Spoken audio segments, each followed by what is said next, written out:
Well, good morning and welcome to a beautiful, sunny, but bitterly cold January morning. Now, normally on a day like this, we'd be talking about solar panels. And in fact, my fence mounted system over there is already starting to generate. The panels up on the roof, they're already generating. But we're not going to talk about solar panels today. We're not even going to talk about heat pumps, even though the heat pump is working quite hard. And in fact, if I spin around there, you can see it's all frosted up, but the defrost will sort that out in just a few minutes. But I want to talk about something a little different today, because just before Christmas, I put a poll up on the website and asked you guys a question. I said, who is going to be your energy provider, or who do you believe will be your energy provider at the end of 2026? And there were some very interesting results.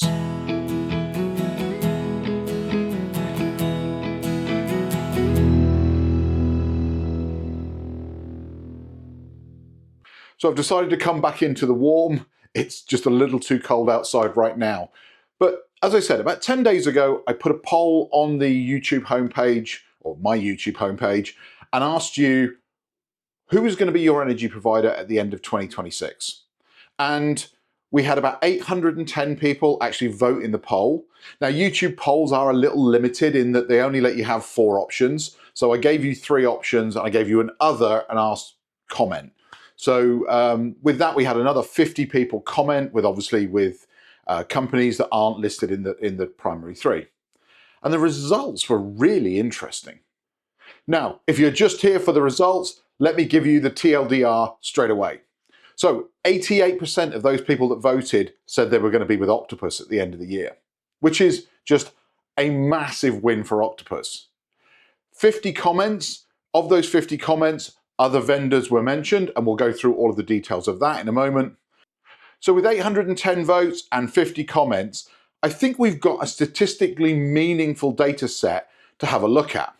So this is what it looks like. So Octopus, 713 votes out of the total, 11 more in the comments, for a total of 724. And then everybody else was an also ran.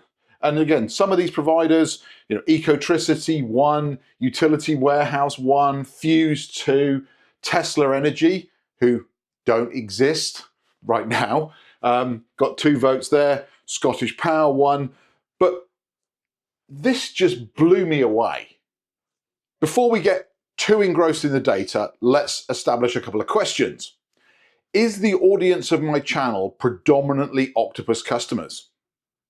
If it is, then I need to do something about that, because I want to attract people to the channel who are with all the energy providers. So there is a possible bias here that this is an Octopus channel, therefore a lot of the people who would have voted in the poll are Octopus customers. Or Octopus is doing something that the others aren't. We'll explore that in a minute. So as with all data sets, we should question the data, because we could just take that blindly and say, Octopus are absolutely smashing it, that there's nothing that we need to talk about. But there are lots of other really big companies here who do an awful lot of marketing. And we've got to be cautious here that this could just be brands amplifying their own thing. It could just be Octopus have a great marketing team that are convincing everybody that they're doing the right thing, and they're actually doing nothing different to E.ON, to British Gas, because the one thing they're not is the cheapest provider. I mean, if you're an EV owner, you've got solar and batteries, you're probably better off being on E.ON than you are with Octopus. So there's more than just brand loyalty at play here. Okay, let's dive in and take a look at the charts. Now, in the first chart, I've excluded Octopus because I don't want it to completely skew the graph.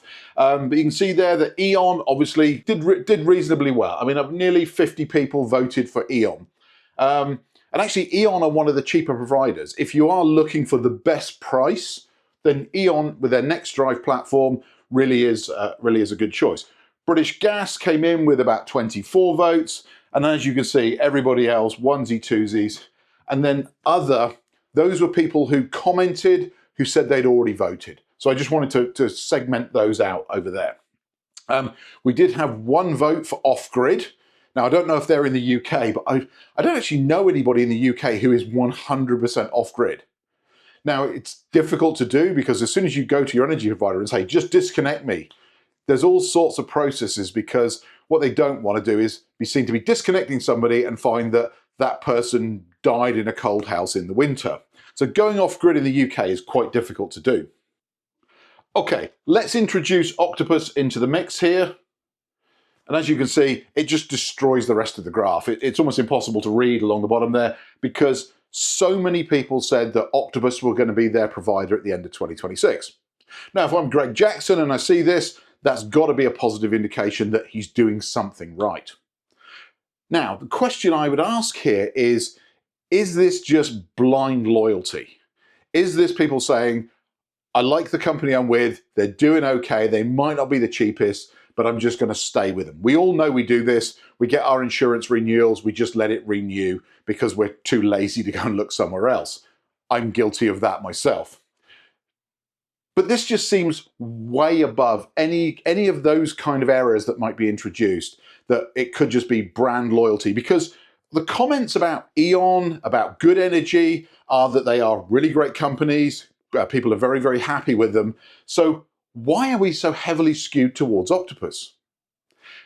What do you think? Let me know in the comments why you think we got such a big result here for Octopus and everybody else was effectively an also ran. But I think sometimes we've got to go a little deeper than just the numbers. So let's take a look at the sentiments, because in the comments, Octopus actually didn't come out the best. It was mostly positive, but there were some very polarizing comments in there. There were people saying absolutely anybody but Octopus. Whereas you look at E.ON, consistently positive. People were very, very happy that we're with E.ON. Good Energy, strongly positive. Again, the vast majority of people that voted for Good Energy and commented said they really liked it. Tesla, again, not an energy company yet. People were cautiously positive. There does seem to be this blind faith that Elon's going to come marching in and save everybody. Again, to be seen. Utility Warehouse, very positive. Ecotricity, I mean, these only had 1 or 2 votes. And then we get down into the EDFs. British Gas, completely absent. There was one comment about British Gas that just said, I'm staying with British Gas. Not, I like British Gas, I don't like British Gas, but you would think with such a large company that they would have some level of impact.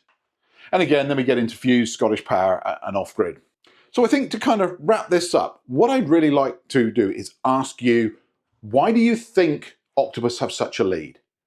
Is it that they're doing something right? Is it that they are more communicative, more present than other energy companies? That they're trying new things, they're trying to help out, they understand the British energy user? Or is it something else? Let me know in the comments below. Also, why aren't the other suppliers part of this conversation? Why are Octopus so far ahead? What is it that the other energy providers need to do? Do they just need to be more present, more understanding, and bringing products to market that really fit the UK energy market, rather than just being a generic, bland energy provider? British Gas, I'm looking at you. Anyway, I thought you might find the data interesting. The poll is still open, so if you haven't voted, you can go and add your comments to that. If you are a British Gas customer and you really like them, I'd love to know what you think. Let me know in the comments, and I will put a link to the poll in the description of this video. Anyway, I'm trying to keep this a short one today. Thank you very much for clicking on this video. It really does mean a lot to me. And if I'm lucky, I will see you back here real soon for another video. Take care. Bye-bye.